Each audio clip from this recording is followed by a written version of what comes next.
Okay. So it looks like everyone's here except for Paul, which he'll be shortly. So I'd like to commence the Community and Infrastructure Services Committee agenda for Monday, February 8th of 2021. Due to COVID-19 and the province of Ontario stay-at-home order, which is in effect for all Ontario, City Hall is not open except for the very limited services by appointment only. Members of the public are invited to participate in this meeting electronically by accessing the meeting live stream video at kitchener.ca, whatever that is. I forget what that's called. Watch now. And so written in-person delegation requests are not feasible at this time. While in-person delegations requests are not feasible at this time, members of the public are invited to submit written comments or participate electronically in the meeting by contacting delegations at kitchener.ca. Delegates must register by noon on February 8th, 2021 in order to participate electronically. Written comments will be circulated prior to the meeting and we will form part of the public record So with that, do I have a mover for the consent items? Councillor Davey, thank you. Do we have any comments or concerns? Okay, looks like we have a few. Can I have a motion forward to bring these items? Well, actually, before I get into Councillor Gazzola, Yes. what items are you looking at? Item number 3 and 4 and 5. Okay. And Councillor Chapman? Yeah, I'd like to look at item number 1. Okay. So with that, we'll just wait to move them all, I guess, because on-street parking is not, we don't have anyone. So do I have a mover to take these out of consent, these items? I guess Councillor Gazzola? Oh, yes, I'll move it. Yes. And do we have a seconder? Councillor Marsh? Okay, go ahead, Councillor Gazzola. Your questions on number 3? Yeah, I just wanted, I wonder if staff could just refresh council on what we've approved on the idling. 20-second, 30-second refreshment. I quite frankly forgot that we had approved it. So. Go ahead, Gloria. Thank you. Through the chair. So the idling bylaw, just the quick on it is that it's a maximum of 3 minutes of idling time when a vehicle is not stopped in traffic. So if they were parked or stopped at the side of the road or in their driveway at home, it would be a maximum of 3 minutes. And then we do have a list of exemptions that we have provided as well, which account for vehicles, generally emergency vehicles that need to run and idle in order to operate. There's a list of about, I'd say, a dozen of those. Okay, that's fine. So my actual question dealt with how are we going to tell people about this, because this is going to be different. And I'm just curious, can anyone tell me what percentage of our population are active on social media? I know we've outlined some steps to do with social media, but how else are we going to advise people of this change? Through the chair, enforcement staff have worked with our sustainability officers as well as communications. We've actually designed a pamphlet that we will be sharing and putting out. I think our focus is going to be some of the higher targeted areas such as the school zones to begin with, because I think that's where we can be the most effective with getting people to reduce idling, but also to educate the residents that are there. We will also obviously have those once the community centers and other city facilities open up, have those on display there. And anybody who's interested in them, we can do that. I think longer term, we can probably speak to the school boards and see if we can find a way to incorporate that into some of the educational materials that go home with some of the kids as well. All right, thank you. Now I'd like to go back to, can anyone from staff just out of curiosity, tell me what percentage of our population we reach through social media. Do we have any figures on that?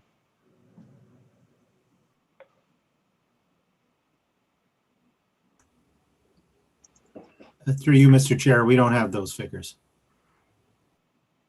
Do we have any ideas? No, I do not have any ideas. I wouldn't want to speculate. Okay, thank you. Is that all the questions for item number 3, consent item number 3?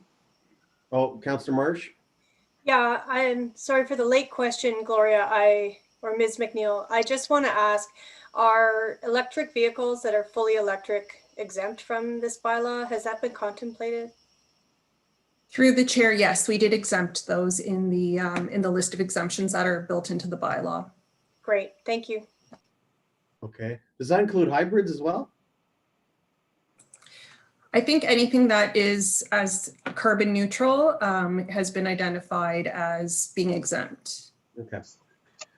All right, well, we will go to item number 1 since I skipped that, and we'll get Councillor Chapman. Yeah, thank you. So I'm just very interested to know how we went in this case from three 15-story residential towers to 2 12-story towers to multiple townhouses on the same site. I'd like to know the process that allowed for those changes or how they came about. Mr. Reedman? Through the chair, so Ms. Van Westerholt is now in the call, so I will ask her to respond.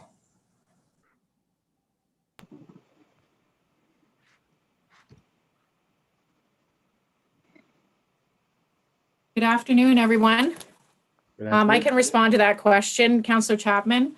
The application was, as you read in your summary, was initially for 3 15-story buildings, and then it was scaled back to 2 12-story buildings, and then eventually, but the process basically was it was appealed at the board. Then there was I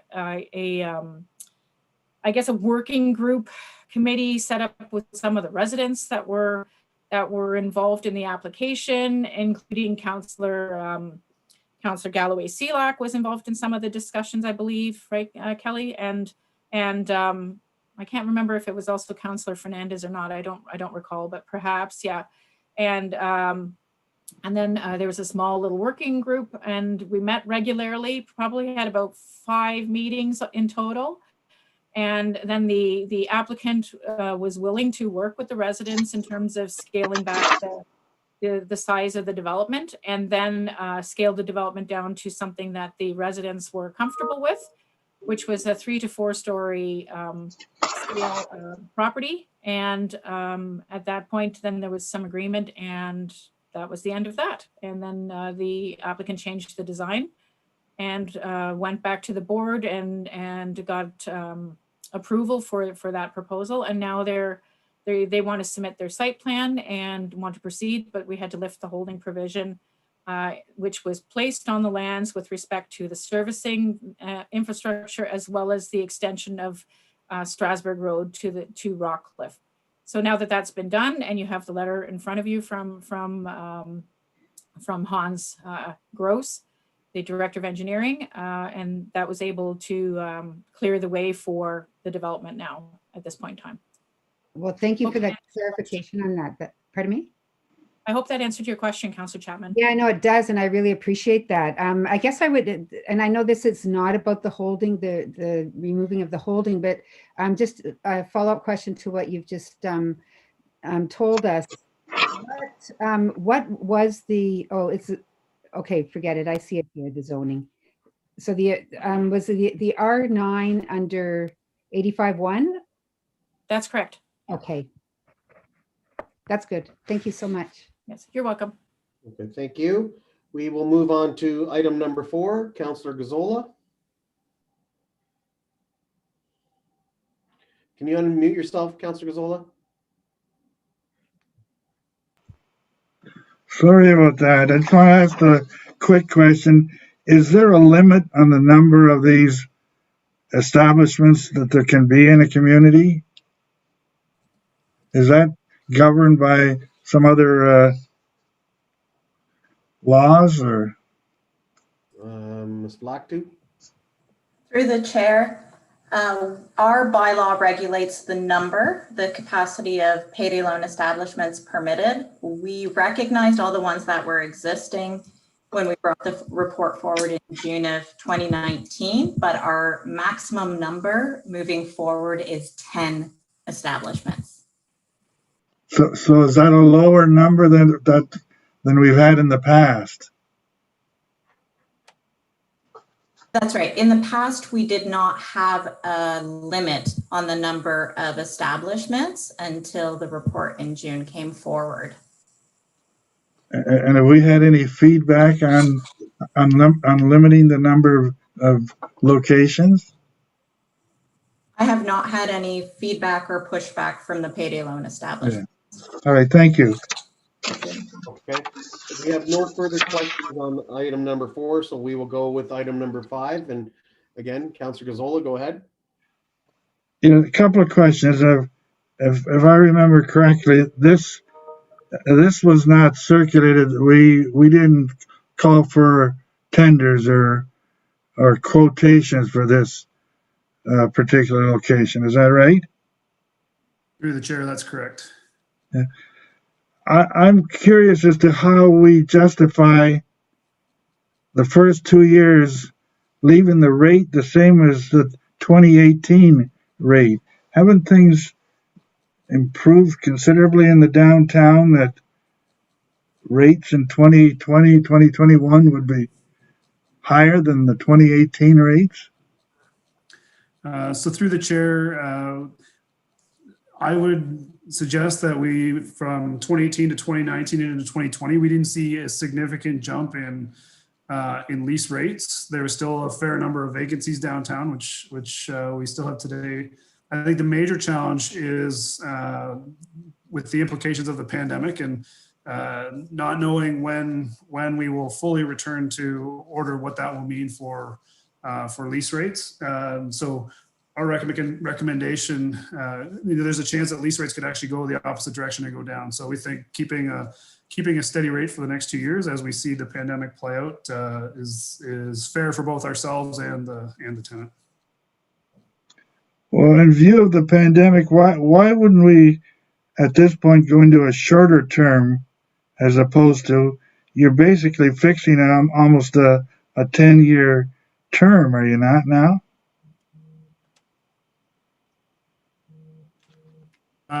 Through the chair, 5 years. So this would set the rates for the next 5 years, and at the 5-year point, then we would renegotiate the rates at that point, which our normal practice would be then to go to our real estate advisor to seek a valuation at that time.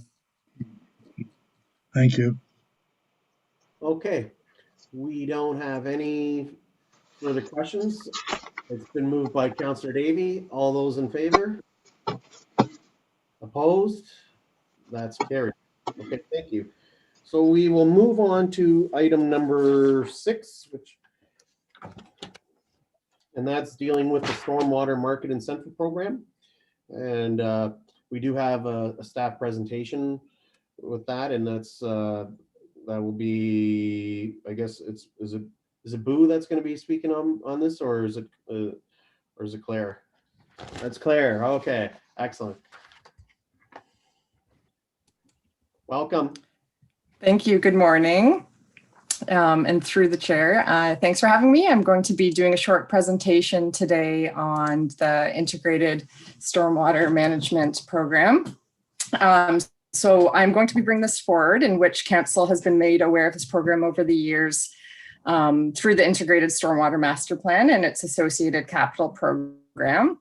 And the purpose is to provide an overview of the proposed program and to seek Council direction on pursuing. So the next slide, please. And next slide again.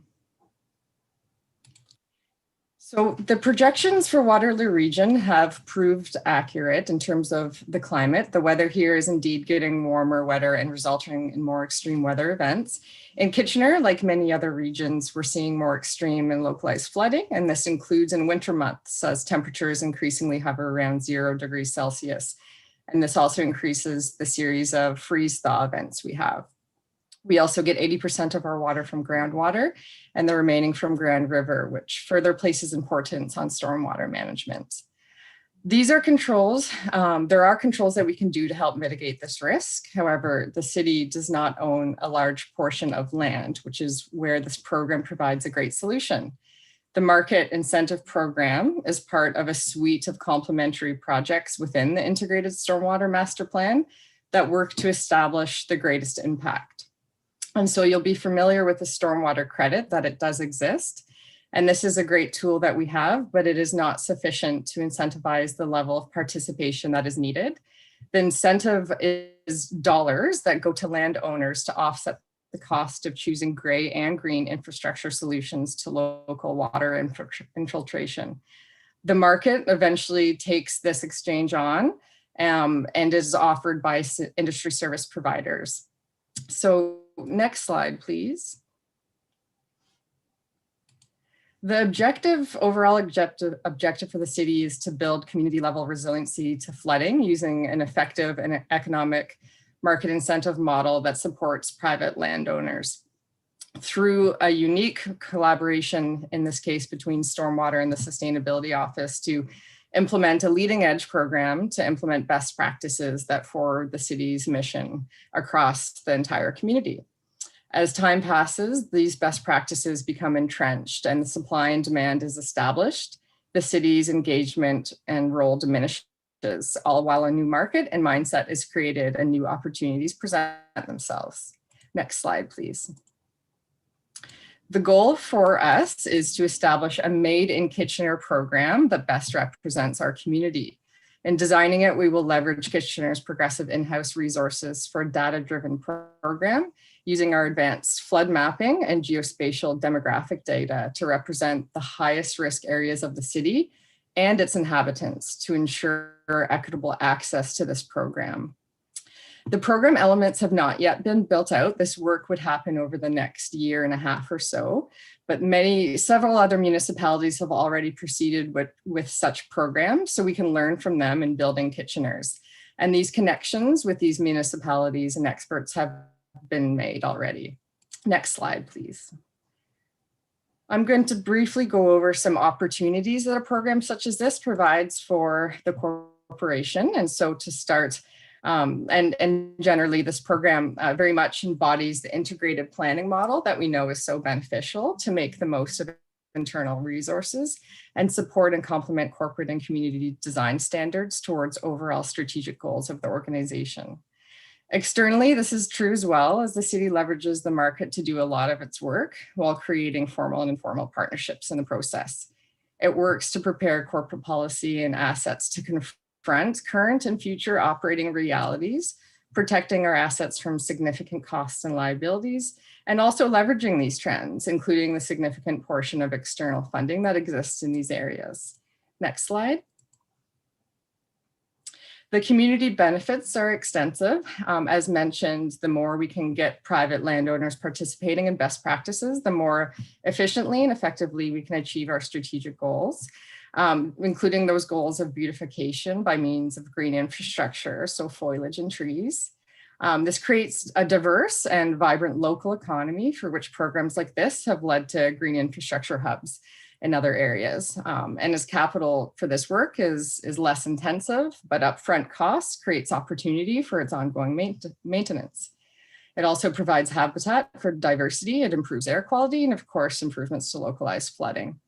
Lastly, and very importantly, this would be providing financial assistance to landowners, including landlords, to choose solutions that will minimize risk of flooding, reducing their own monthly costs and project costs that flooding can lead to.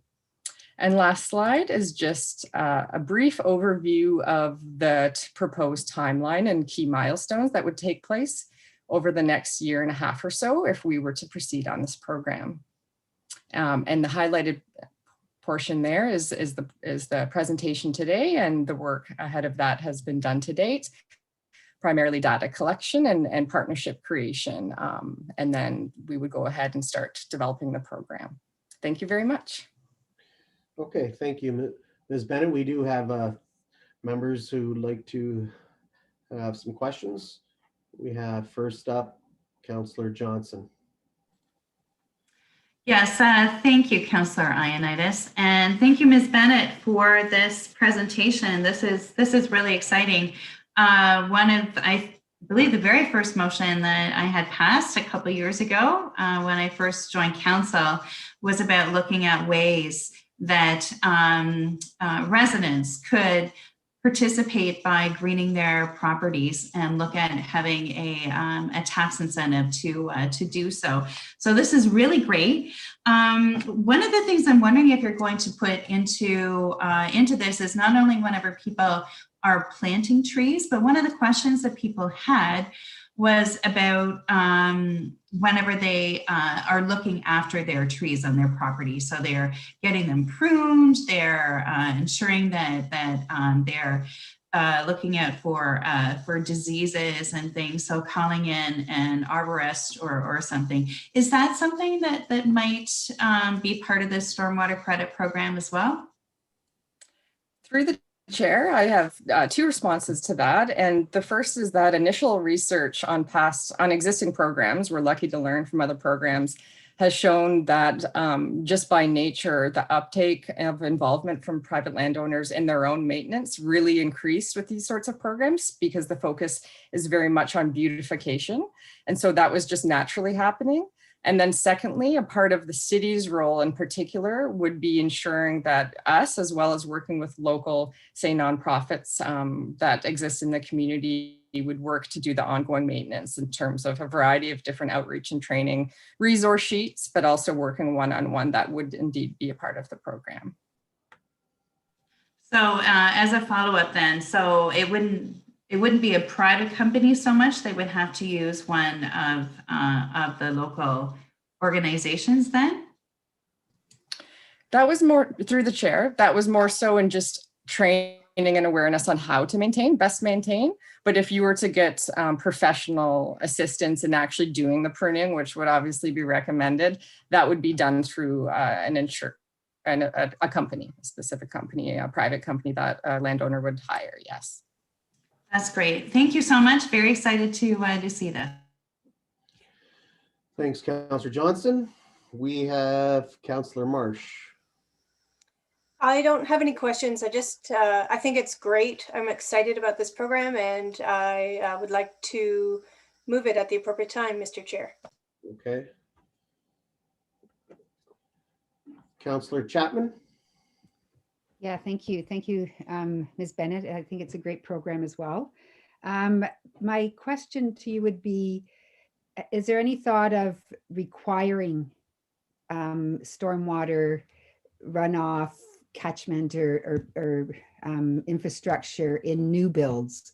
I mean, it's fine that we have these incentive programs for buildings that already exist, but if we could catch them as they're being built, we wouldn't have to be doing this catch up a few years down the road. So what thought is being put into that?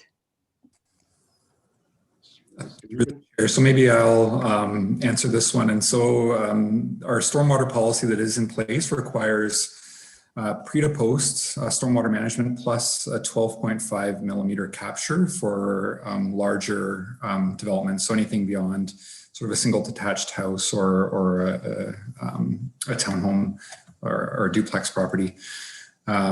Does require stormwater management controls put on site as part of the development approval process. So anything, I think the land area is 0.1 hectares, so anything above that size requires stormwater controls to be put in place. And this is above and beyond provincial regulations.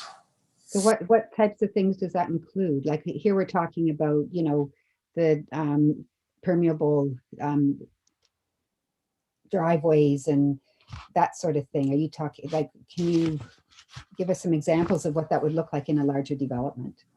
Sure. So it could be infiltration galleries that allow water to infiltrate back into the ground. It could be cisterns. There's a bunch of different technologies that are allowed. And so as the development goes through the site plan process, it looks at the conditions of the site and what appropriate tools are incorporated. And these are required currently? That's correct. So it is required for any development over 0.1 hectares, unless there's contamination on the property, which we don't want to be infiltrating water back in the ground in those instances. So there's some different levels of controls that are required then. Okay, thank you. Councillor Schneider. Thank you, Chair Ioannidis. And Claire, just a question. If we're explaining this to constituents, what are some of the things that this program might help them with on their property? Through the chair, Mr. Reedman mentioned a few of those, and it would range from gray infrastructure, such as doing permeable pavers over traditional asphalt, which does have a little bit of a cost differential. So it would help remedy that, as well as green infrastructure, which will be a core focus. And that ranges from foliage and trees to infiltration galleries, and that could be a rain garden, for example. And so a lot of people, I think, are attempting to do similar types of rain gardens, but without the proper technology and know-how to fully do it. And so this would provide that assistance. Great, thank you. Okay, I don't see any further questions. I have one for you, Ms. Bennett. So are we looking at providing a significant financial incentive to the property owners? Because a lot of these systems that we're looking at, they're rather expensive. So, and I think this is a great program. I think it's good to move forward. But if we want to see some significant uptake, I hope we have some really good assistance up front. Through the chair, a few things. First of all, the program will be very thoughtfully designed in the fact that we are focusing on the highest needs areas. We do want to put capital dollars towards the areas of biggest impact, and that's flooding. And so we have detailed, very state-of-the-art mapping to draw from to design the program, as well as taking that equity lens to ensure that we're equipping everybody in these areas to access, because they are higher costs, as you mentioned. And the dollars available through the stormwater capital budget are significant. And there's also opportunity to attract funding for a program such as this, because it would be quite leading edge, that I could see some great opportunity through, for example, the Green Municipal Fund at the Federation of Canadian Municipalities and their pilot project funding, which is 50% up to $500,000 to increase our dollars. And because we're drawing from capital, that money can flow to future years. Okay, that's good. That's really good. And then outside of those flooded areas, what other incentives could we provide? Because I mean, it's probably would be a good idea to maximize as much as as many properties as we can. Through the chair, we don't want to keep people out of the program. And so it would very likely be open to all community members in terms of private landowners. And by designing it very thoughtfully, we would want to make sure that, for example, businesses don't eat up the money because they could spend it a lot easier. So we would likely divide it out where there'd be a certain portion for businesses and a certain portion for residents, and then divide that out again based on the highest impact areas. So people can still access the funding all over the city, but we would be focusing even communications and awareness on the highest impacted areas. But a lot of this is sort of initial speculation until we start getting into the design of the program. Okay, and then sorry, my last question. I know often as counselors we deal with a lot of property owners that and maybe Boo will be able to answer this one, that have flooding issues and because of soil and all that stuff. Do we have that database so that we can actually notify these particular property owners that the system is coming into place when it gets developed, so that we can actually, mitigate a lot of the issues that throughout the community that have particularly troubled spots? Through the chair, Good afternoon, everyone. So that database, Councillor, that you're referring to, we don't have that level of detail on individual properties and property characteristics. So for instance, we can't control when property owners might make changes to their properties that may impact their susceptibility to flooding.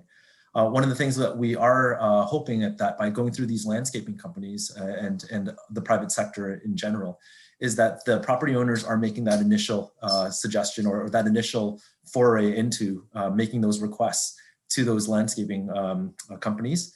And by those landscaping companies understanding the process, having that specialization and that expertise, they're going to be able to educate those residents and potentially offer up the most beneficial solution for them. Okay, okay, thank you. We have one further member, Councillor Singh. Yeah, sorry about that, Mr. Chair. I thought I had my hand up and I think my computer disconnected. Yeah, you did. And then it went down and I was like, what's going on? No, my apologies. I didn't change my mind, but you did ask some of the questions I was going to. So it speeds up the process. So Claire, I'm going to take a little bit of a contrary approach to, some of the comments my colleagues have already made. And, many of them have said this is a great program. This is fantastic. And what I'm going to say is interesting. The reason why I qualify that, the reason why I say it's interesting, I think still the details are yet to be figured out. And this is very early stages. And that's why I'm saying, in my opinion, it's interesting because I like the direction it's heading, but we have to get those details right. Mr. Chair, I apologize if it sounds more like a comment, but there's a question in here. Early on, when the stormwater management program or the utility was formed, in many ways, the argument was that this is not just necessarily a extra tax, but this is a utility. And one of the rationale for that reasoning was because of the credit that was applied, that technically, unlike taxes where people can opt out, homeowners they are incentivized that they could put, water runoff control measures on their property and reduce that cost that they would have to pay otherwise. But as your report outlines, that program hasn't been very successful and we didn't get that right. And I don't think it was a very equitable way to attract homeowners to make those changes. So that's why I think this will hopefully broaden that interest. So that's where maybe my question is. How do you see the difference between what, obviously the direction that staff are now heading with this incentive program as opposed to before? And where was the differences? Why wasn't there as much of an uptake with the other program? So if you can kind of help enlighten me, that will help guide or encourage us that staff, additional recommendation on the future program, the incentives are large enough or equitable enough that it actually does accomplish much. It just is not something that looks good on paper, but it doesn't go enough to achieve the intended purpose.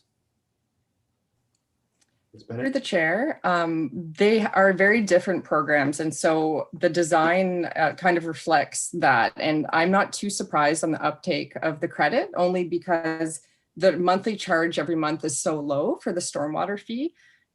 Doing all of those controls, you can only get a certain amount of rebate back. And that's based on your usage. So that's your monthly usage that's being billed. This is a different program that would complement an overall strategy, an overall stormwater management strategy to implement controls on areas that we just simply don't own or control, that has obviously the betterment on our city lands as well as the community lands. And so it's just a different type of program that will have more dollars available.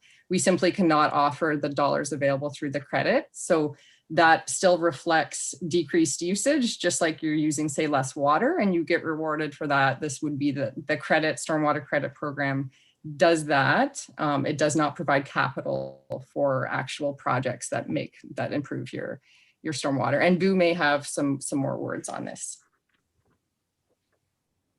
Yeah, through the chair, what I would also add too is that what we're looking at in terms of the stormwater fee is as Ms. Bennett already indicated, it's a smaller credit that the homeowner is able to access.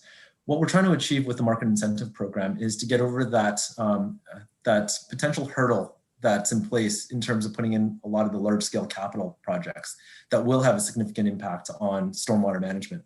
So as Ms. Bennett indicated already, it's another tool in our tool belt in an overarching strategy for us to be able to incentivize greater uptake of the stormwater management practices on private property, which again is by far the lion's share of the property within the city of Kitchener, and will have a significant impact on our ability to manage stormwater effectively.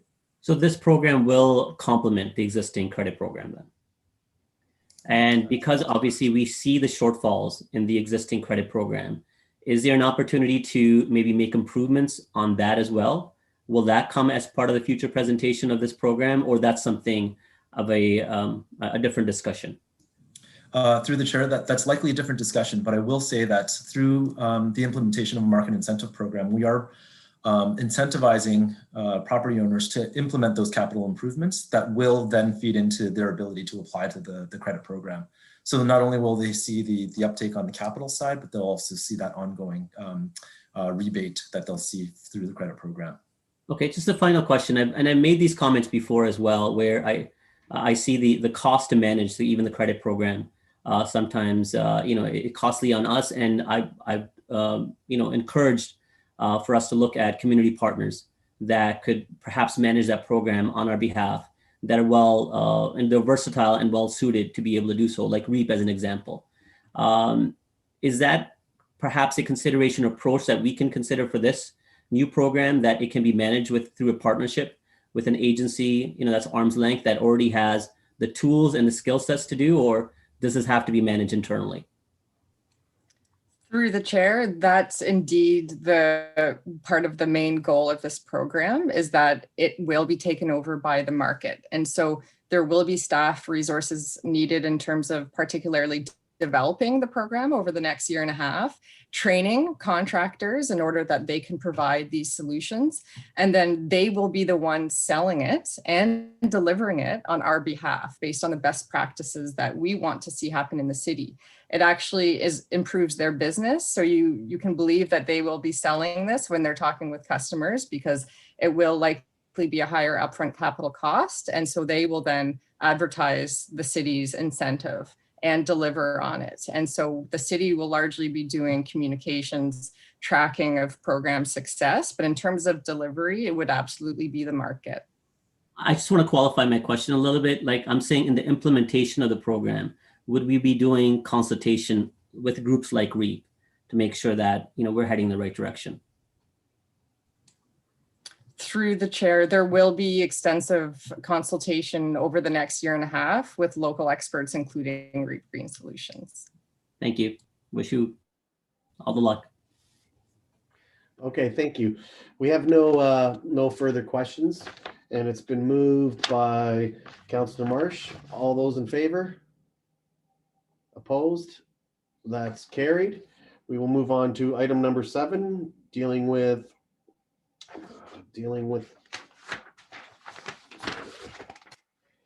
continued support for businesses impacted by the provincial restrictions. And I guess we have a 5-minute PowerPoint brought to you by Corey. Thank you, Mr. Chair, and members of committee. All of council is very well aware that businesses have been impacted throughout this pandemic. Some businesses far more impacted than others. And the most recent shutdown and stay-at-home orders have certainly continued to impact a significant number of local businesses, even more so. Many have been forced to close and lost their livelihoods. Certainly, it's always been our expectation and council's expectation that the city provide supports where possible. And just as a reminder, in October, council endorsed the Make It Kitchener 2.0 strategy. Next slide, please. Which included in that strategy, council allocated an initial allocation of $5 million to provide broad-reaching supports as we begin to emerge out of the pandemic and towards recovery. I just wanted to remind council of the broad-reaching aspects that recovery will have to touch. Certainly, it will need to help those businesses that have been impacted the most, looking to pivot and adapt. We need to be mindful of displaced workers looking to transition to other industries. We also have to be mindful that supporting small businesses, startups, and scaling businesses and replenishing jobs that have been lost will be critical, as will be ensuring that our commercial areas and main streets remain vibrant and we continue to offer efficient municipal services in that journey. Next slide. So what I thought I would do for the next couple of minutes is just give council an overview of, based on the engagement that my team has done really throughout the pandemic, but in particular in the last couple of months, what we see as the common challenges amongst particularly the business community. So on this slide, what I've identified as what have been the three challenges throughout since the beginning, and probably the three challenges which will probably remain throughout. So the first one is the need for businesses to be able to access direct financial supports in restricted phases. Really, when their ability for customers to access their space has been restricted, they need significant direct supports. And we know the province and the federal government are really the main providers of that support. Many of the programs initially that were offered had their challenges, but generally speaking, the most recent programs have been fairly well received by most. Not to say that there aren't always going to be challenges for some.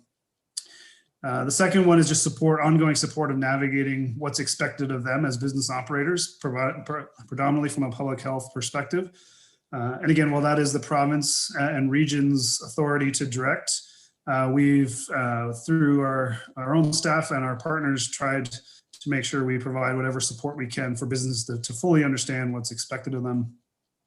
And the third area, which I think which more poignantly is an area where the city will need to play a strong role with businesses, is supporting them in attracting and regaining customers and supporting them as they pivot to new modes of operation, whether that's e-commerce or curbside delivery, as just two examples. Next slide, please. So those are the three challenges that we've seen since the get-go, and we continue to see. These are ones that I would say are more, based on our recent engagements over the past month, are more poignant challenges today.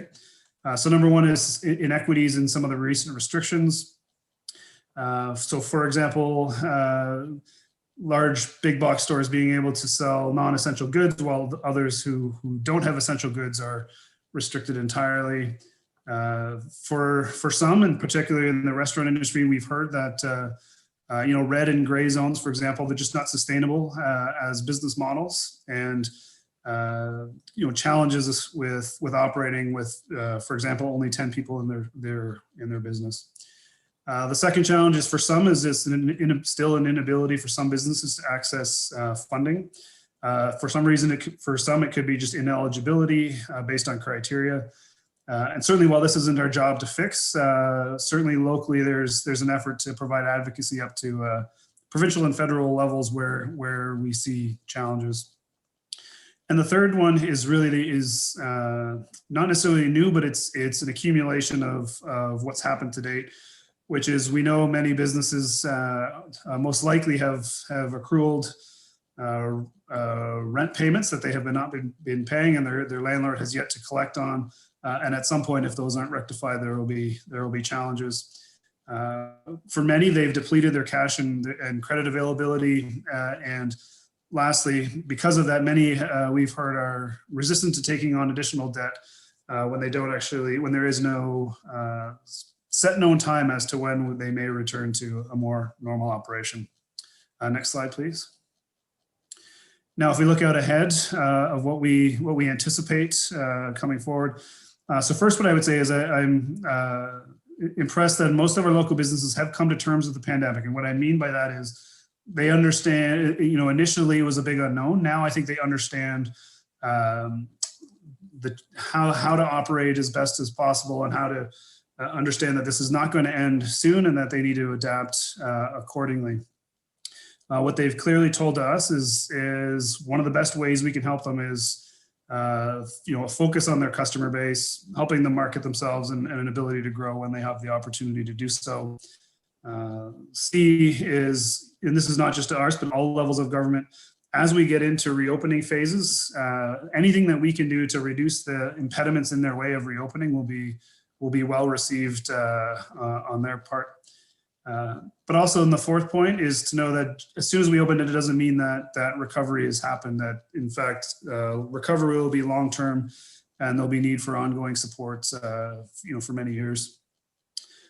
Fifth point is just, I think we need to be aware that insolvency, so businesses who've accrued debt, who ultimately may have to go into bankruptcy, we're not out of the woods. Those could continue, and we could continue to see more as the pandemic continues, and those challenges we'll have to deal with as they come. And lastly, I think this is a larger item, but certainly continued uncertainty in the office market in terms of where companies will ultimately land as to whether they return fully to their space or not. Some have not been in their office since the pandemic started. And I think what goes in concert with that is there really aren't any financial supports, particularly for landlords of that space who either have space that there's very few companies looking for space right now, and it's sitting empty, or they have tenants who may not return when their lease expires. And depending on the scale and scope of that, there could be significant implications for us as a community. Next slide. So what does our proposed approach look like to recovery? We believe the most prudent approach for the city to take is one that is flexible and agile. So not to say that we have all the answers today, because we won't, and the situation continues to evolve. And as a city, we need to make sure that we have an ability to remain flexible and agile throughout recovery.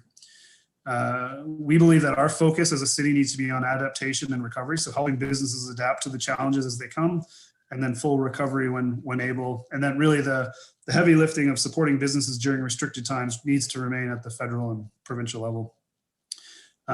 Key to having a flexible and agile approach is to do continuous engagement. We've been engaging since the start of the pandemic, and we feel that we'll need to continue to do that throughout.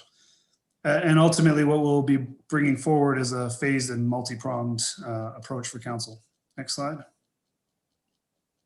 So what you can expect is, so we've already begun, as I said, we've been consulting throughout, but we've significantly increased the amount of consultation since the start of this year, and that will continue for the first 2 quarters. There are immediate supports that we've presented to you today, which we know, based on all of our input to date, will be value added to our business community, and to expect that we will continue to bring back recommendations to council over the coming quarters and potentially even beyond as the pandemic continues.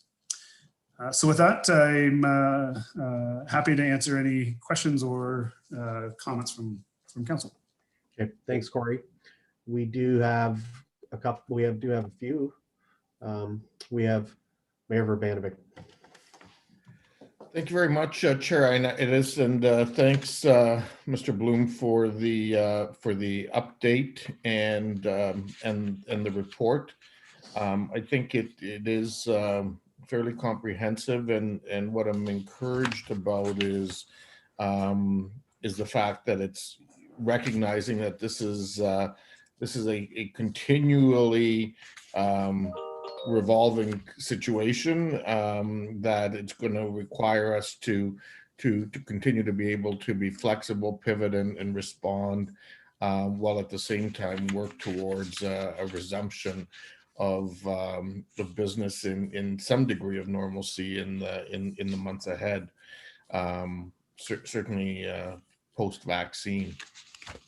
A couple questions just in terms of the report.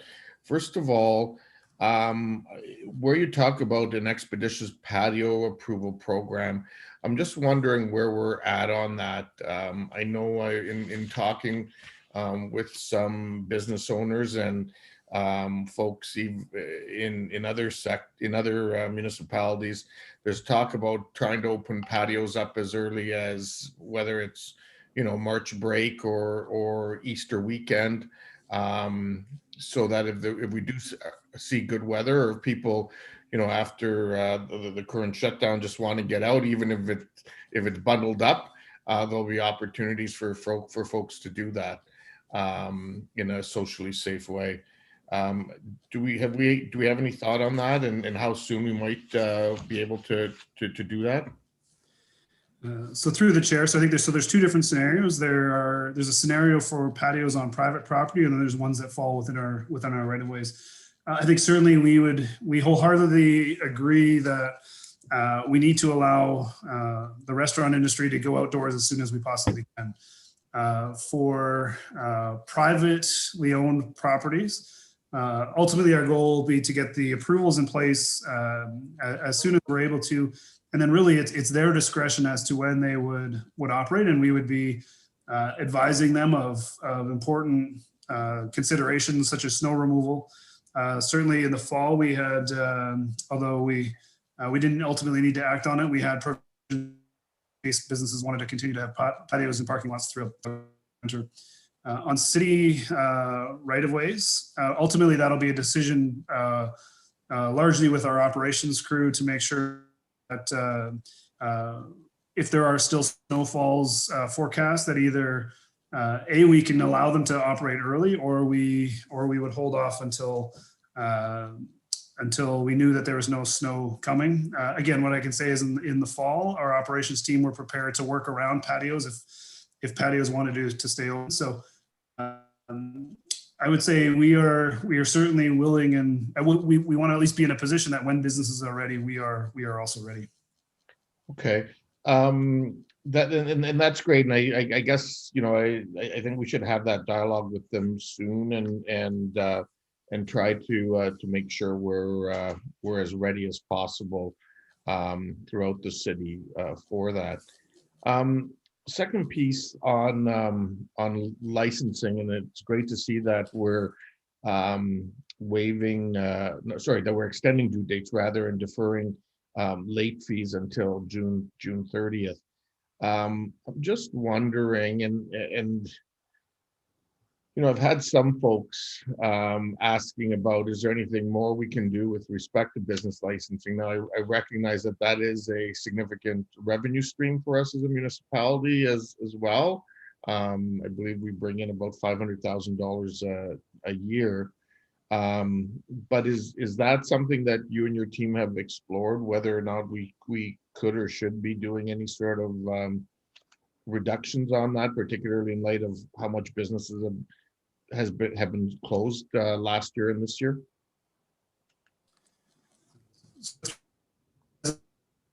Been a discussion point yet. It's certainly something we can consider. I think our challenge would be, we know that not every industry is challenged, and I think given that we have finite resources to work with, I think we just want to make sure that the supports that council can provide are getting to the people that need it the most, and we probably should seek ways to make sure that it gets to those that need it the most and isn't necessarily across the board for those that perhaps don't need the support, would be my suggested approach, but it's certainly something we can look into. Well, and that's that's actually a very good point, because I mean, if we think about it, things like milk and dairy licenses and meat and so on, like all of that stuff actually would have done quite well. Those businesses over the last while. I think there's certain sectors, as you pointed out, that have struggled. So maybe that is something you and Ms. Falaktu can follow up on and take a look. Those are the questions that I have at this point, Mr. Chair. Obviously, we know that things will start reopening under the provincial framework starting as early as the 16th. We don't know the details of that in light of today's announcement, but that's certainly going to be good news. At the appropriate time, I'd certainly like to move this recommendation as well. Okay, thank you. We have Councillor Michaud. Thank you, Chair. Chair Ioannidis, sorry. And Corey, this is a great report and lots of information in here. I'm just going to kind of piggyback on what Mayor Verbanovic talked about with the business licensing. I think that the small businesses, there are a lot of different businesses, and I'm personally experiencing it in my ward, people calling me that have businesses out of their homes. Usually it's a service esthetician or some sort, and they've really been struggling. And there are dog groomers, like smaller businesses, more niche ones are really taking a hit. So I would really like to see, the license deferral or something a little more than what they're offering to a June 30th deadline. I don't even know how much they all pay for their business licensing, but I think it would certainly help. And I think for those smaller ones that maybe don't get the support from the federal, the provincial government because they're not big enough or get enough support, but are still feeling the pain of this. So I would just like to say that I'd like to see that as well. Thanks. Okay. Councillor Chapman. Yes, thank you. My question has to do with point number 4 on page 7.2, where it says the city will be providing an estimated total of 2.3 million in unbudgeted economic and financial supports to residents and businesses. So your report is focused on businesses, and I'm just wondering, I didn't see in the table at the back where residents are somehow going to receive these financial supports. I mean, of course, you can say residents own businesses, but I think residents is a category in its own right. So I just wondered what we mean by that. So through the chair, that's a great question. So in this round of what's proposed is more focused on business. Mr. Ladenbach may want to comment further, but in the initial actions that council took were for tax deferral payments for that residents could take advantage of, and he could probably speak more eloquently to the update that we saw from Mr.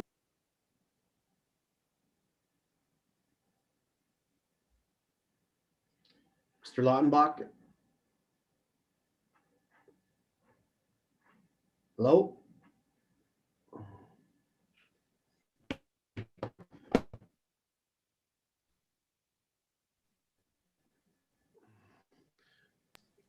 Can anyone hear? Can you guys hear me? Yeah. I can hear you, Councillor Ioannidis. Hello? Sorry, I think I'm having some technical difficulties. No, we can hear you, but I don't think Mr. Lautenbach has turned on his, he's muted still. Oh, okay. We can hear you. Through the chair, I apologize. My connection actually just dropped. Councillor Chapman, if you could repeat your question, please. Yeah, I was just wondering on page 7.2, it refers to this 2.3 million that will be used for financial supports. That says residents and businesses in the community, but the presentation we just received focused on businesses, and the table at the back doesn't seem to mention residents, financial support to residents. So I'm just wondering what we mean by this. So through the chair, during the first phase of support that we provided back during the first wave, we had provided a waiver of penalty and interest on property taxes. And so that was across the board, which allowed both residents and businesses to access that deferral in terms of that support. And as well, in terms of our property tax deferral program that we introduced, it also was open for residents during that program in 2020. So that's what the reference is related to residents. Certainly the support that's outlined today is focused on business and business recovery, and that's why the new support is really focused in that area. So the 2.3 million does not provide financial support to residents. That's all I want to clarify. It's really just, that's correct. It's really just a comment that reflects the fact that during 2020, we provided support both to residents and businesses. But in terms of this phase of support, it is focused on just the business community. Okay, thank you. Thank you. Councillor Johnson. Yes, thank you, Councillor Ioannidis. And Mr. Bloom, thank you so much for this report. It's very comprehensive, and you and your team have done a great job in putting together some really hands-on, helpful things for our businesses. So thank you for letting me make that little comment, but I will also ask a question.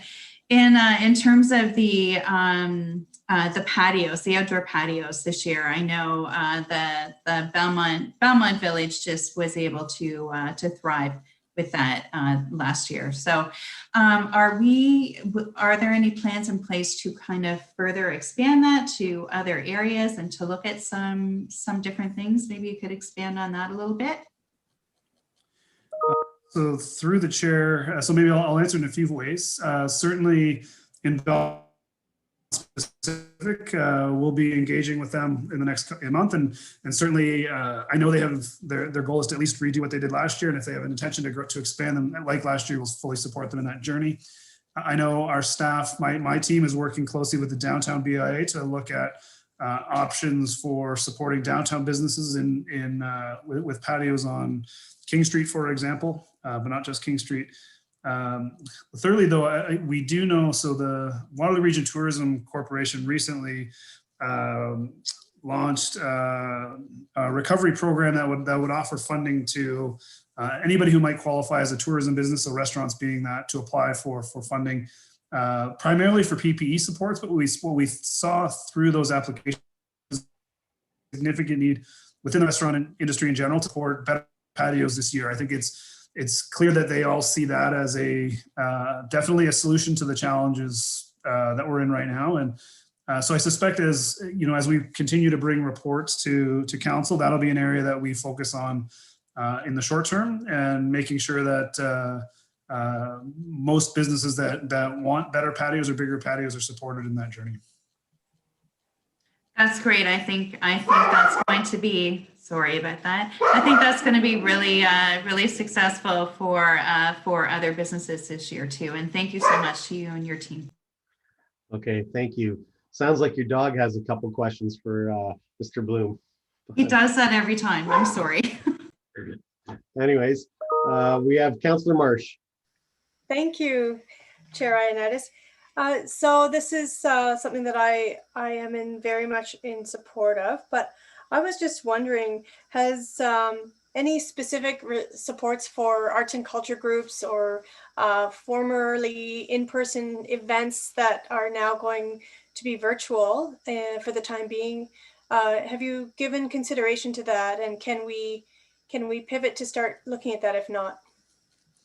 Through the chair, great question. So what you'll see in the body of the report is the sequence at which we will continue our engagement and ramp up our engagement. So certainly cultural organizations, festival event organizers are part of who we will engage with. I know we've already started that process. We just haven't fully wrapped it up. Our hope is that once we've engaged with as many as possible, we will be able to bring the knowledge back to this council. So yeah, very much so. That will be a key priority for us moving forward. And ultimately, if we can determine a way in which the city can support, which I no doubt there will be, then we'll be bringing those options for council in the future.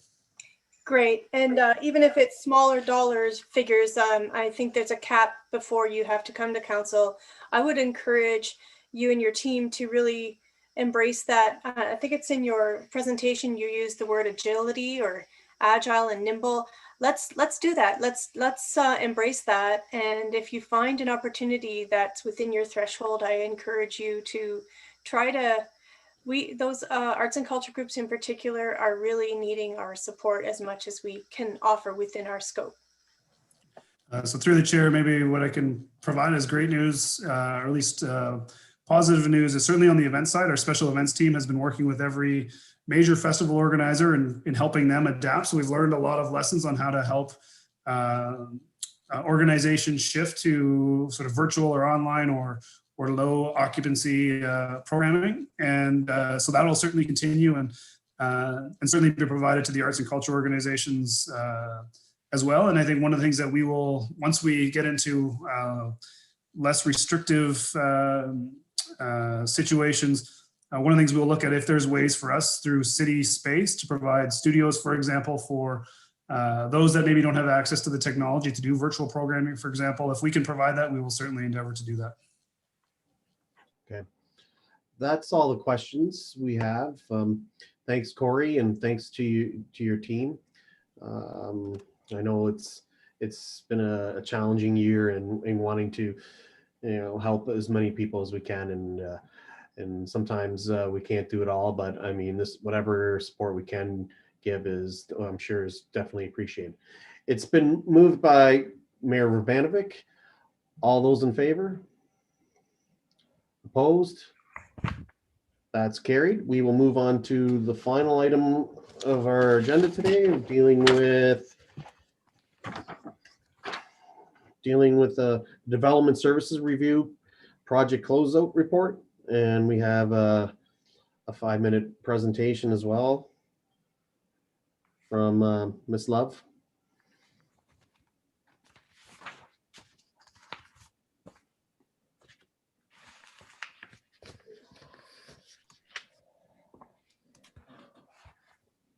Thank you. Just getting my camera and microphone turned on there. No worries. Welcome. So thank you. And I'm pleased to be here today to present the outcomes on the Development Services Review. Next slide, please.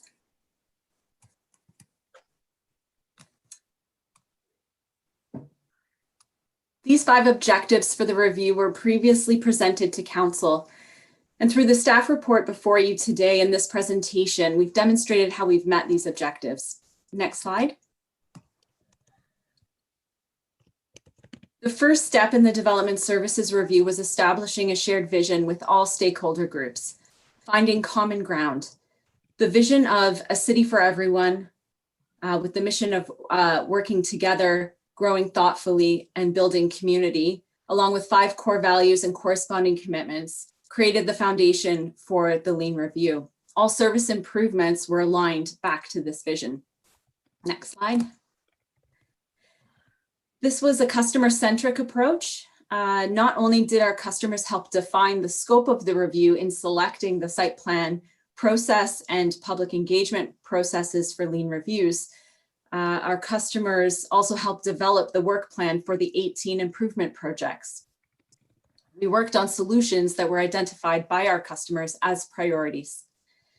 So as a refresher, the primary customers for our Lean reviews were as follows. For public engagement and that Lean review, it was public participants, which is a broad category. And for our site plan review, our primary customer was identified as the applicant and their consultants. So in any Lean review, you could have several customers and you identify a primary customer, the lens through which you're looking at improving the process. Next slide. Site plan improvements are summarized at a high level on this slide, and I'll speak to 2 of these today.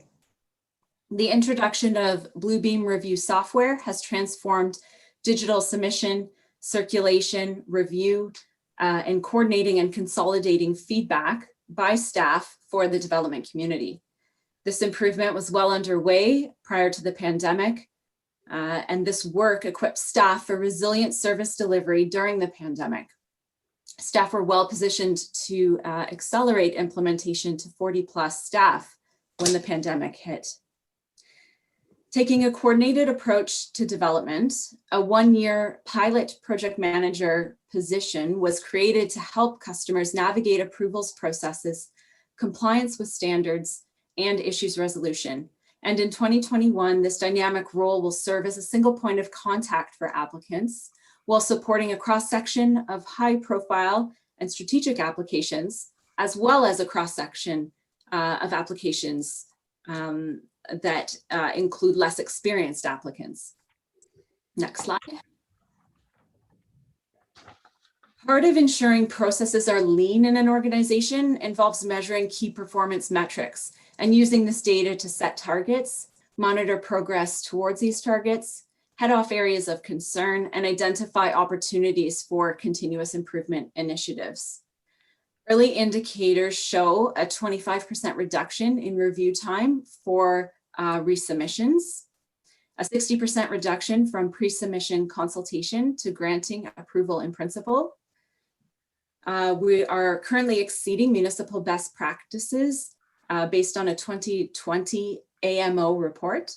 We're currently exceeding the average in Ontario based on a build report in 2020 to grant full site plan approval. And we've received feedback through customer satisfaction surveys that 85 to 90% of our customers are satisfied with our new pre-submission process and our new streamlined certification process. Next slide. In terms of our public engagement review, public engagement improvements are summarized at a high level on this slide. And again, I'll focus on 2 of them today. Technical letters for notices of application, neighborhood information meeting, and statutory public meetings will be replaced with simplified graphical postcards that are impactful and easy to understand, helping to remove barriers to engagement in our community. The postcards will include a link to more detailed information, including all studies and reports associated with an application and information on how to get involved in the process. This will be accessible at the click of a button through a map-based interface. Consistent with the council approved recommendations in the city's 2017 Community Engagement Review, staff created a new engagement framework for the planning division with an easy to use 6-step guide and a suite of engagement tactics that can be customized using Environics statistics at a neighborhood level and post-engagement survey data. Next slide. To date, we've received unanimous support for the new visual postcard and property sign format, which has already launched. And this was received through focus groups and informal feedback that we've received to date based on our property sign. There is support for multi-pronged engagement tactics, as seen through early feedback from post-engagement surveys. Through early post-engagement data, we are seeing that we're not engaging a representative community voice on a whole at this time. We will continue to collect post-engagement data and work with our equity, diversity, and inclusion team to develop equity-informed engagement plans moving forward. Throughout this review, we've seen so much support from residents to help inform service improvements. For this reason, we created a volunteer group that can be engaged across development services divisions. And so far, 80 residents from across the city have joined up for this group. Next slide. In Lean, the continuous improvement cycle is a plan, try, review, act cycle. This cycle was embedded in all of our continuous improvement projects that were summarized in the staff report. And to do this well, we will continue to measure success and use this information to inform our next iterative steps. One of the greatest success stories throughout the review is the strengthening of our continuous improvement culture at the city. Over 100 staff were involved in the 18 improvement projects. 50% of participants volunteered to take part in these projects. 8 staff received Lean Greenbelt certifications. 46 additional staff received their Lean White Belt certifications throughout the review period. We also saw our culture strengthen through 3 replicate change surveys. By our 3rd survey, which was at the project closeout, we saw between 82 and 92% of staff surveyed responding that they're encouraged to come up with new or better ways of doing things. They feel safe and supported in making suggestions for service improvements, and they believe that a continuous improvement culture is important. We are in a strong position moving forward. Final slide, please. So what are the next steps? As shown in the appendix to the report, some improvements have been implemented, some are currently being implemented, and some are in a pilot testing stage. We'll continue to pilot and implement the remaining improvements, and moving forward, future continuous improvement work plans will be developed and approved by the General Manager, Development Services 2 times per year as part of our regular business planning process. And on that, I will close out my summary and ask if there are any comments or questions. Okay, thank you, Ms. Love. We do have a question for you, Councillor Chapman. Yeah, thank you for the presentation. Just a couple things. The postcards, are they just available online by clicking on some placed on the website, or are they distributed to the 120 meter radius around the site? Yes, thank you, Councillor Chapman. Through the chair, the postcards will be mailed out, and we are currently piloting a larger circulation distance, essentially doubling the 120 meter radius, and the postcards would go to all within the circulated radius. On the postcard, the compromise that we hit, because it's more visual and simplified information, the compromise that we hit was to include a link that included more detailed information that you could navigate through a new map-based interface. Okay, I think the postcard is a great idea. And I know that this will not be considered for this iteration of the report, but for certainly in near the transit areas, I'm wondering if we could increase the catchment area of the distribution of the postcards to be the 800 meters. And I say this because it comes to impact people within that whole area. So that's just a suggestion, and I'm not suggesting it has to be considered right now, but looking forward, I think it would be well received. I don't know, did Mr. Reedman want to respond to that?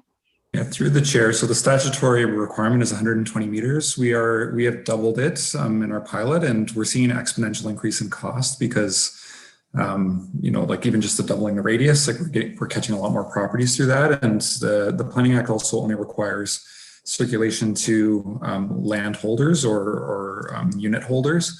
And so we're actually expanding that to renters as well, because when we're thinking from an equity informed lens, we want to make sure that we're consulting with everybody who lives in that community. So we're already seeing a significant increase in the number of circulations, plus the visual sign that's added is more eye-catching than the former black and white zoning text-based sign. And so we are getting a lot more engagement through that mechanism as well. So I would be cautious to expand further at this point in time, because we're already seeing a quite significant increase in costs in terms of the doubling of the radius at this point in time.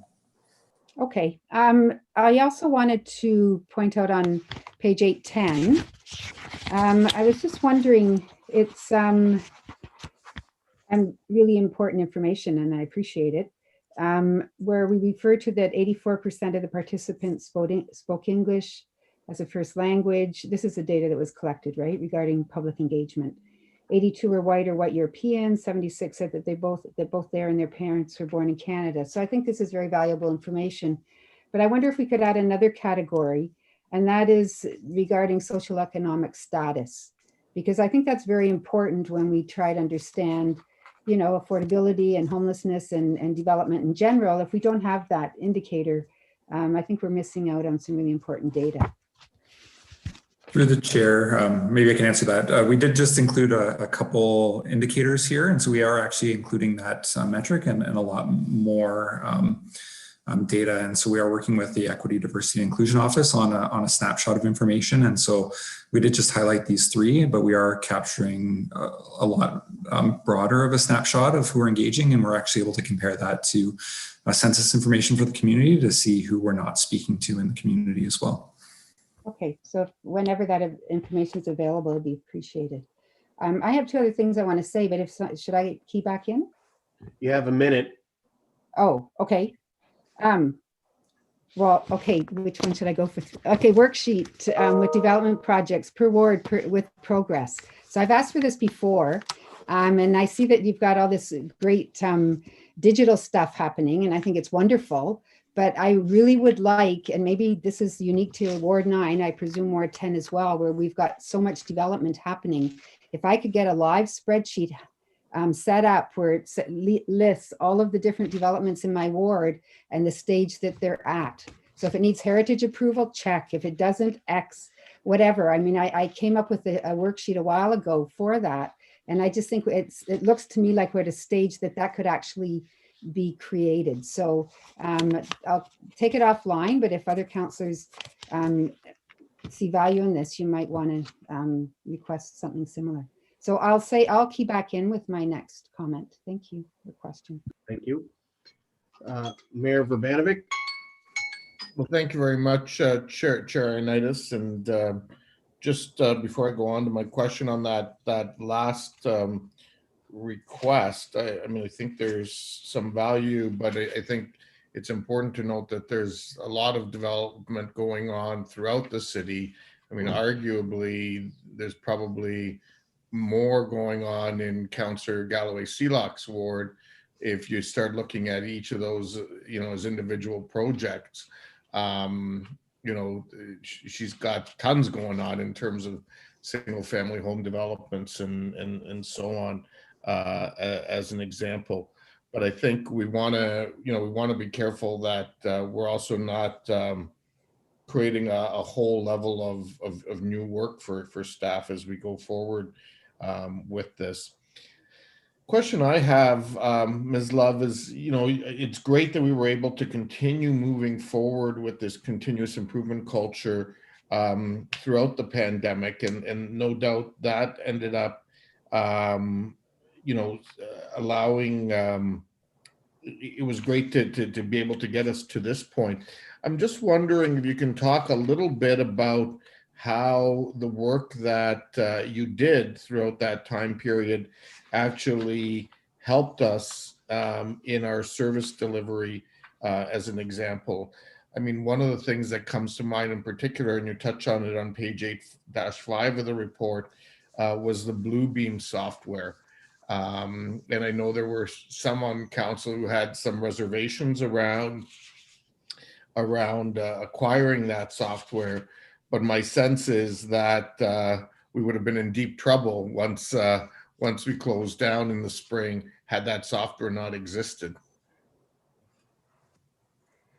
Yeah, thank you, Mayor Verbanovic. Through the chair, you're correct. That was something that allowed us to quickly pivot during the pandemic and at the start of the pandemic, as fewer services were delivered in person. So this allowed development applications to continue to be received and circulated, reviewed, and submitted back to developers in a fairly streamlined process. There are still some things we're working through in terms of a full digital solution. And by that, I mean, how now does Bluebeam sort of speak to our Amanda system? And how do we integrate a future Amanda public portal as examples of how we're going to leverage this work and continue to build onto an even more streamlined and complete digital solution. But the Bluebeam software has been transformational.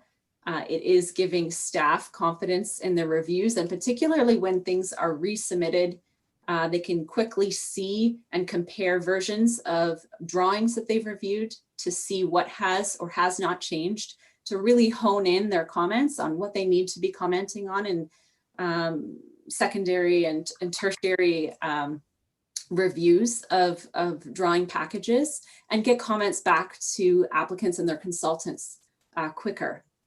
So it's been incredibly transformational. Another piece I'll just add on for Bluebeam is the ability, if we get complete submissions, complete drawing submission packages from applicants, we have committed to having our staff essentially do joint reviews of that package, something we haven't done before. They have been in isolation and sort of siloed in terms of reviews. This now gives us the ability to staff the ability to see the comments that others are making, and also to see other drawings that are related to the drawings that some subject matter experts would typically review, to check for consistency. So they're seeing more information now. They're able to move through it quicker and see the comments that other subject matter experts are making to ensure that they're not conflicting comments prior to sending them back to the applicant. So just examples of streamlining. That's awesome, and thank you for that. You referenced the public portal of Amanda, and I apologize if I missed that. Where are we at with that? And I guess the second part of that question is, does that also contemplate a certain amount of this data being accessible through the city's open data platform, which is important for others who are looking at potentially, you know, creating innovative software solutions and so on, but need access to our data. Yeah, thank you, Mayor Verbanovic, through the chair. This is something that will be reviewed by staff in 2020 to develop a complete plan of what would be available through the portal to applicants, where files are stored and how files are shared, again, to streamline that process of receiving and storing information and returning it. There might be someone else, I don't know if it's Mr. Reedman on the call, who might be able to speak to the sharing of the data and that platform. But I know the public portal is on the horizon in 2021. Through the chair and Mayor Verbanovic, to answer your question, there was some work around upgrading to Amanda 7 that was underway last year. And so the public portal work is well underway as well. And one thing we didn't really highlight, which is the ability to access site plan data through a Google Maps type feature. And so there was, I think, some text in the presentation, but we didn't go into a lot of detail about that. And so one of the big changes is previously, we didn't supply the background reports that were required to be submitted for a site plan application. And so with the new online map that we'll be launching very shortly, anybody can go in and look at all of the detailed background information like shadow studies and urban design briefs. With Amanda as well, there's a bunch of other work that's happened through this where applicants can get updates on what their status is daily through a checklist, so they can see daily when staff have signed off on certain conditions in that work. And so there's a lot of really great features that we've been rolling out through this to improve access to publicly accessible information. Okay. Thank you for that.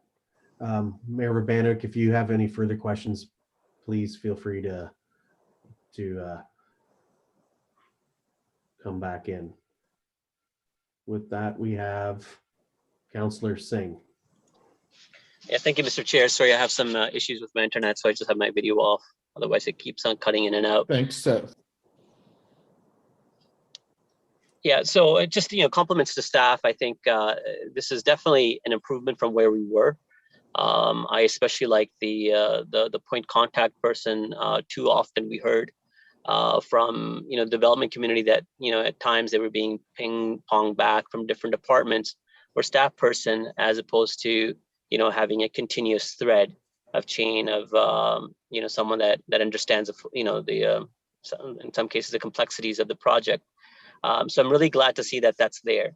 The other is with the open data and obviously the applications and the site plan or the documentation that's related to the application for it to be available for the public use or absorption.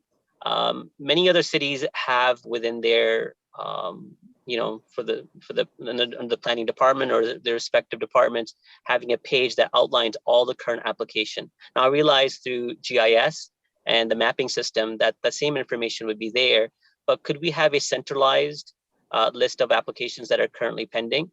So it's just easy for people to find as well. Yeah, thank you, Councillor Singh. Through the chair, I think we are planning to do both to still highlight, at least for some time, as we pilot the new story map tool, to still have an easy to navigate list and have those sort of in parallel. And the idea with the map-based tool is that you can pan in and out similar to a Google map and quickly find in your neighborhood the things that are of interest to you and impact you. And so we're thinking that this will be highly desired over a list, and that someday that list-based form that we had on our old website, I should say, might be the old way of doing things. But we're going to assess that as we move through this and launch both in parallel. Yeah, I'm glad to see that both would be in parallel, because I appreciate that may be the old way of doing things, but it's something that others have been doing for a long time. and seems to be working. So it is a try and tested model. So let's adopt that as well, and as well as we try to make it more efficient as well. So I'm glad that staff have that approach. The other is, and this may be a little bit of a difficult question for staff to answer, but I'm going to ask it anyways. The community is really grappling with affordability issue right now, and it's a problem that's worsening at a very rapid pace, where the average cost of home has gone up from 650 to upwards to 800,000 of a detached home just in the last year and a half. And much of that is due to supply as well. There's no lack of interest in developing in a community, but again, the planning process, legislative process aside, sometimes just the steps that you have to take with that application, that slows down that potential build otherwise. Are you confident with the changes so far? And I appreciate this will be a living document. It will continue to improve. But are staff confident that this can fasten that pace of that development coming on and bringing on that housing supply that we desperately need right now? Yeah, thank you again, Councillor Singh. Through the chair, this new pilot role that we will be testing throughout 2021 would be focused on some key strategic files to leverage the improvements through the development services review, but give it that extra layer of streamlining as that single point of contact. And it's been flagged that the affordable housing application process and approvals process could be one of those that moves through that process with the new project manager. Okay, right.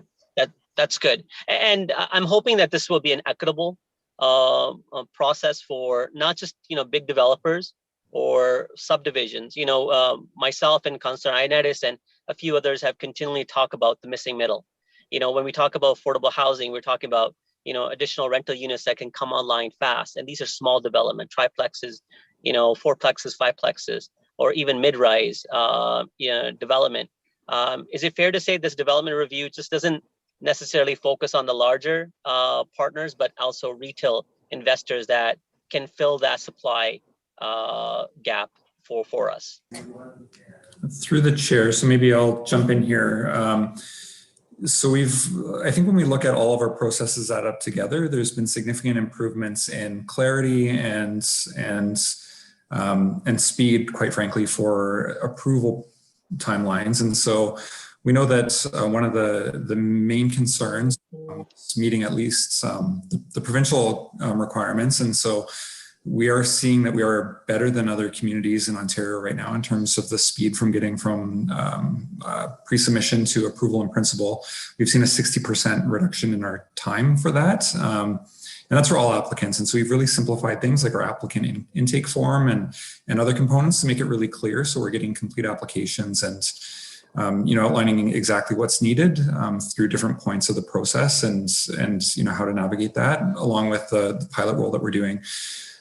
So I'm very confident in some of the early results that we're seeing a better understanding and a clearer process, and that reduction of the moving goalposts that we heard earlier in this process. On the other side as well, we've wanted to improve public engagement. And so that wasn't about time savings necessarily, that was about improving the information sharing and the understanding from the community as we work through the process. And so there's been this whole tension or balancing between those two. And I think we've done a really great job in sort of helping to manage that side and improve the information that's going out to the community and improving the dialogue that's in the community. We know that change is difficult in the community. And so, we will see concerns when we have applications come forward, and, we are still implementing right now. So some of these changes we started 2 years ago, but the rollout's just happening now. But we have already seen a 60% reduction based on early applications and timelines. Good. I'm glad to hear, and I have full confidence that we'll aim to be exceptional, not just even better. My last question, very quickly, Mr. Chair. Okay, go ahead. Just very quickly, is if staff can outline some of the cost of going from the 120 to doubling that. The only reason I ask is, similar to comments made by Mayor Verbanovic, some of the streamlining of the development process will also, enhance the cost to the planning department. I think we'll probably require more resources, more staffing, and there's better ways of reaching a wider public, public audience than just mail out. We can engage through online, we can engage through social media. And so if we can better use that budget, that would be better. So just knowing what that extra cost is, and then before this gets supported by council, perhaps if there's maybe room for change, that may be an opportunity that we can look at that point. So if just for council, staff can outline what that extra cost is. We're doubling that circulation area. So through the chair, I can give a high level estimate. So we know that doubling the radius and adding renters into the mix is about 5 times the typical cost of 120 meter radius. And so it exponentially grows as you go further out because you're capturing a broader area in that radius as it goes. And so based on past experience or expected additional development applications, so actually having that number rather than just 5 times would just help us be more informed in trying to make that decision. What better way can we spend that money to get access to more people while still being able to hire on more resources as well? Thank you. Okay, thank you. Councillor Marsh. Yeah, thank you. On those postcards, I mean, yes, it's an impact 5 times the cost, but what has been the positive impact? I'm just wondering, A, can you tell us how long this pilot is planned to run for? And B, is it for all applications, so including committee of adjustment applications, or is it just for zone change? Yeah, thank you, Councillor Marsh. Through the chair, we're piloting the new postcards very shortly on official plan amendment applications, zoning bylaw amendment applications, and subdivision applications. And that's because during the lean review, those 3 application types were viewed as one service family. They follow a very similar, if not the same path of public engagement. And so they were grouped together and the pilot would move forward. So there's not been discussion at this point of expanding to C of A. It would be within that grouping of 3. The public engagement policy that council had previously approved is due for review in July of this year. And so we hope to have enough time points between now and then to test these postcards and get some feedback and come forward with a recommendation which would address Councillor Singh's comments as well, in terms of at that point evaluate what is appropriate for these new forms of engagement, expanding the radius, etc. Mm-hmm. Okay, because one of the biggest pieces of feedback that I receive when residents learn about development that's proposed in their neighborhood is that they feel blindsided. They feel like they didn't learn about it in time. And I would say that 240 meters radius is not a very big radius, especially when we're talking about a larger application like you're referring to. So if it's not, the small ones, then I don't think it should be. Yeah, I'm looking forward to seeing that number, like Councillor Singh. I also want to know then if it does cost a lot, wouldn't we be able to transfer that cost to the applicant in the fees for the application rather than the taxpayer paying for it? Yeah, thank you, Councillor Marsh. We know that we haven't undertaken a fee review in quite some time at the City of Kitchener, and that is something that we do want to look at as well in the near future to see what we're taking in and what we're able to support and to ensure we have that cost recovery model. Okay, and then is there a best practice, just a small question, but I've heard a few people ask me about these signs, the new signs, which I think people like, but is it meant to be put so that it's parallel to the road, or is it meant to be like most signs which are perpendicular to the road? Thank you for that question, Councillor Marsh. Can I ask Justin Reedman to chime in on that in terms of the orientation? Through the chair, I can try to tackle that one. So I'm sure if they're, Ms. Bustamante is in the waiting room, but she's listening in. And so she said, Typically for planning applications, they face the road. So it's a single-sided sign that faces the road for planning applications. And that's the same process that I've seen across other municipalities in Ontario as well. So I've heard feedback about those too. It's as if, you want to put the sign up, but you don't want anybody to read it unless they have to stop. And it's only for people who are pedestrians really who can read it. So just wanted to put that out there as even if everybody else in Ontario is doing it, doesn't make it right. Thank you very much. Thank you. Councillor Chapman. Yeah, I picked up this book this morning. It's called House Divided. I don't know if any of you are familiar with it, but I wanted to read one very short paragraph, and it's very relevant to what we're talking about. And then I have a question to follow up with it. And it says, removing red tape for development, as some propose, will merely result in more of the tall and sprawling varieties of housing we already have. And this approach will only make the type of housing supply we really need that much scarcer and more unaffordable.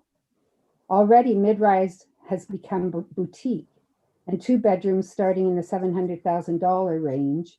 Townhouses are luxury properties, fetching over $1 million. We need to be careful about what we ask for. So my question to staff is, and Councillor Singh, your position was somewhat different to what's being presented here. But my question is, what are we doing to ensure that with, speeding up the process and making it more greater clarity and better understanding and all of these things that we're doing, what are we doing to ensure that we're not just setting the stage for more high buildings and the sorts of things that we're familiar with today? Yeah, thank you, Councillor Chapman. Justin, did you want to chime in first?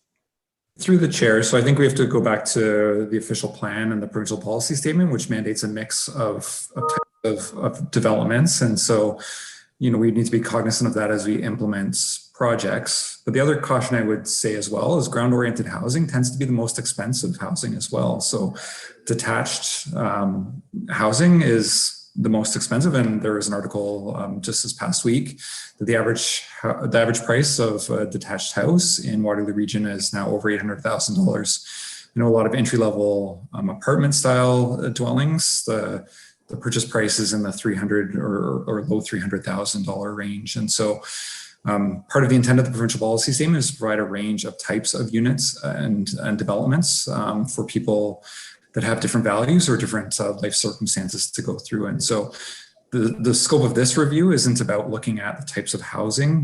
We were mandated to look at a development services review to focus on our site plan approval process and improving clarity and the process flow for that, as well as the community engagement component to improve the understanding and engagement around this. Okay, thank you. Mayor Verbanovic. Thank you very much, Chair Ioannidis. Sorry, I got lost my connection there for a little bit at the end. My last piece was really just to make a comment to both our development staff and our building staff and so on about all that's been accomplished for the past year.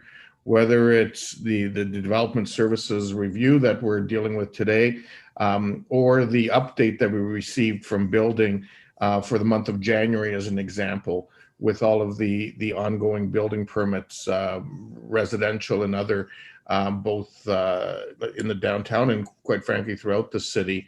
It has been pretty amazing, and I hear this from the construction sector, how our team has gone above and beyond to support the community and to try to move projects forward.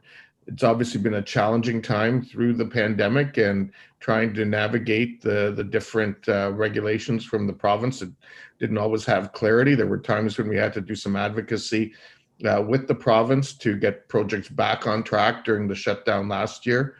I really, with the retirements that we had in planning and all of that put together, I think the team deserves a bit of a shout out, and this seemed like the right opportunity to do that. So thank you. Okay, thank you, Mayor Verbanovic. Councillor Davey. Yeah, thank you. I'll be brief. I just wanted to thank the staff for their work in this. I'm looking forward to seeing what some of the results are in the pilots. I think it's a good step in the right direction. I just did want to comment briefly, if I could, on the idea of or the notion that's been raised about the type of housing that we need. And I just think it can't go without saying that, you know, we're all, somewhere along the line, we're all going to fall in that spectrum between building up and intense development, and the flip side of that equation is urban sprawl on the countryside line. And I know all of us all of us are going to be in slightly different spots in that spectrum, but we have to be cognizant that that's the real risk that we run when we, you know, if we rail against one or the other. And I think we need to be careful. I personally, again, am very defensive of the countryside line. I think that's a goal that's eventually, you know, it's going to be broken one day, whether we like it or not. But it's something we have to keep in mind whenever we talk about our fears of intensification. Thank you. Councillor Singh. Yeah, just very quickly, Mr. Chair, I want to make a couple comments. I think Councillor Davey did touch on, you know, some of the same things. But I also want to take an opportunity to thank our staff, Mr. Weedman. I think it's really poignant that our staff have taken on this themselves to improve a process that, you know, be responsive to the concerns that have been heard from the development community and as well as our Kitchener residents, to ensure that there's enough information that's being provided on the development applications, and at the same time that the development process be rather streamlined. So I think extensive work has gone in. I'm really glad to hear that this will be a living document that will continue on evolving and changing, kind of a tried-tested model. I think we will only improve. And I think that speaks to our community. We've, you know, the development interest that we have speaks to not just the type of community we're building, but also, of course, the staff that are on the front line and the front end, the first interaction. I think that's broadening the appeal for wanting to build more in Kitchener. And that's fantastic. That's overall better for us as a community, because we are building the type of housing stock that our residents require, and the market always overall over time allows for that and builds exactly what's needed for our residents. And at the same time, you know, similar to what Councillor Davey has already said, we want the right type of development. We want sustainable development. We want development based on our already established laurels, that we don't want urban sprawl. We want you know, development happening throughout our community, not just the downtown Kitchener. This is not a Ward 9, Ward 10 issue. Ward 4 has a lot of development, as does Ward 5. And I think over time, we're going to see development interest in many of other neighborhoods that haven't seen in the past. And that's why it's finding that right model, the right fit, a public engagement, so that our residents don't feel like they're out of the loop, while at the same time, you know, the development community doesn't feel bottlenecked either. And they're able to take the necessary investment decisions and move forward, you know, in wanting to, you know, build the right type of good product that we want being built in our community. So overall, I think this is a fantastic first step. I want to compliment again our planning staff as well as Mr. Weedman, and I look forward to, you know, continue to see this this development process being relooked at and further improving upon. Thank you. Okay, I haven't got a mover. Do we have anyone who wants to move it? I'll move it, Mr. Chair. That's okay. Oh, okay. Councillor Singh. Okay, I will ask I'll mention my comments. And yeah, I agree. I think this is a really good step forward, and it's in the right direction. I know for myself, and I know others, we actively wanted to see this development review because of some of the concerns that we heard from the community in general. And I'm glad we did do this because it actually helped us through the pandemic. So that was a good foresight, I guess, or lucky foresight on our parts.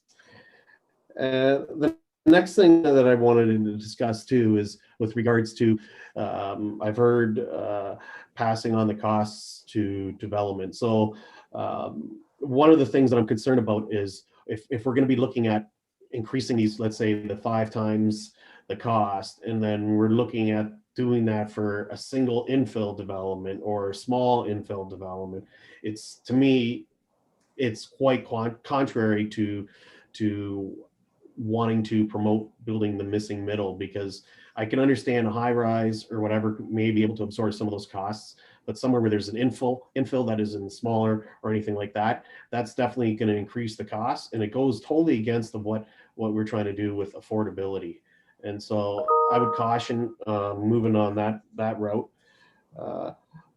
And the other thing that I was happy to see too is to see the pilot of with the one individual in point of contact.